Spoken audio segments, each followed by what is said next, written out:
Staki mbwembwana kwele mchele kwa kuku kumwaga. Zako na wapenda yatusema nitasikia. Hello, Unite Scholars. This is Stephen again. Wanted to meet with you again today to tell you a little bit more about presentations and speeches in front of people.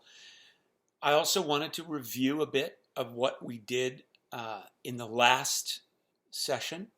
We talked about greeting, opening the speech with a hello or a story perhaps, or some sort of way of acknowledging your audience in a positive way. Eye contact, which is very important.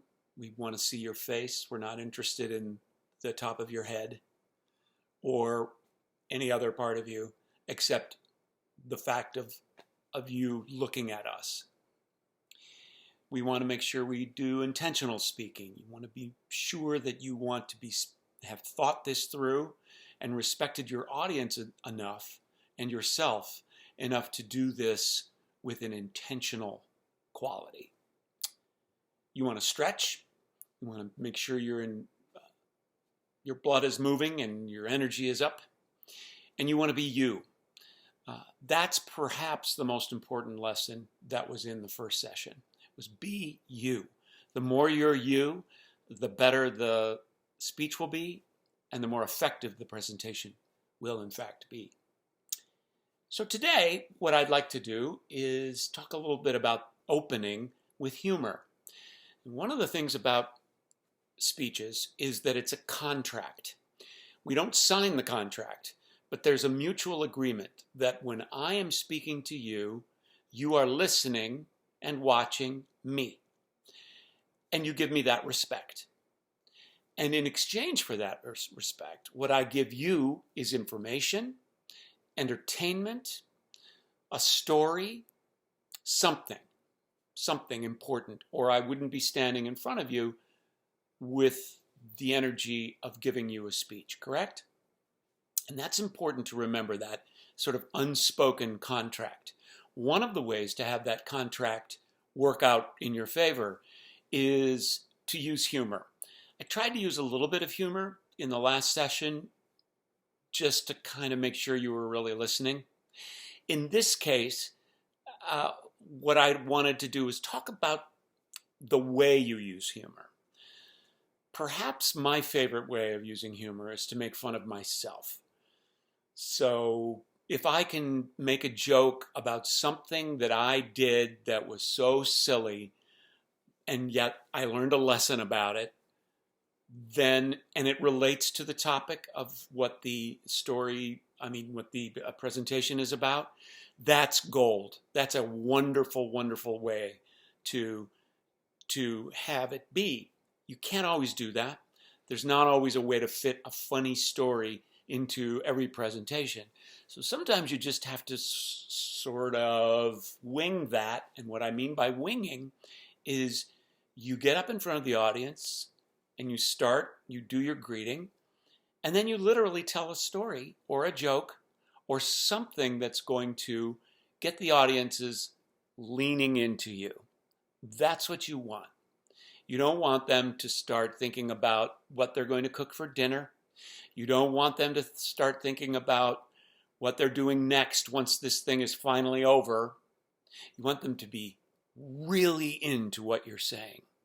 And you want to be able to see that in their energy. And you can do that in a live situation.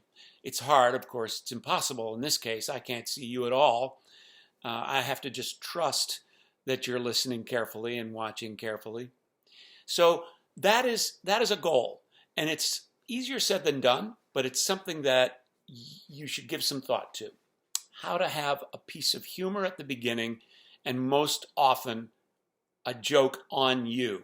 Making fun of other people is just not as effective. It's also, people are turned off by it. They are offended sometimes by it. So I think the whole idea of making fun of other people is not a good idea at all. But making fun of something that you did is a perfect example. All right. the other thing I wanted to have you do is a little exercise. And I want you to try this with each other.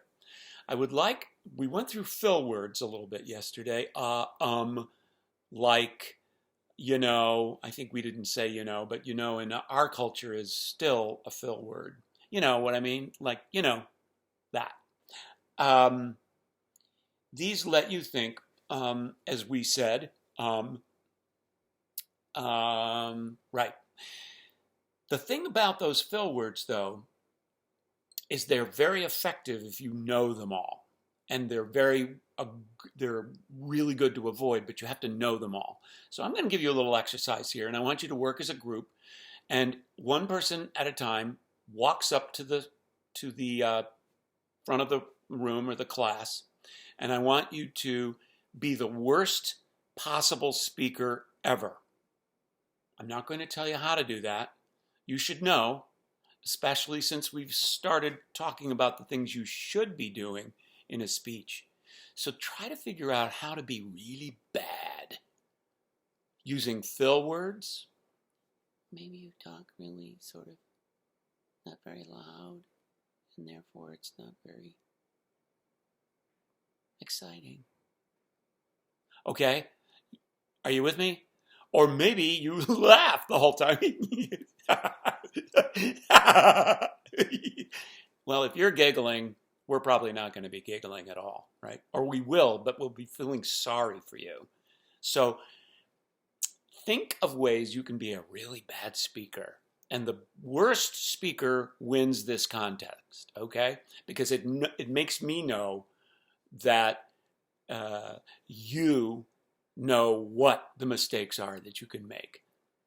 For example, walking up to the podium or the front of the room, and then once you get there, having a little bit of a nervous tick. This is annoying, isn't it? You don't really want to be watching me do this while I'm talking to you, because now what you're thinking about is, why is he doing that? You're not thinking about the wonderful words I'm saying. Hopefully the words will be wonderful that you're saying, but you can't pay attention if you're being distracted by erroneous movements. So I want a full report on how bad your speeches were. Bye. Nanipaga moyo nikianza kulia chozi nafutia.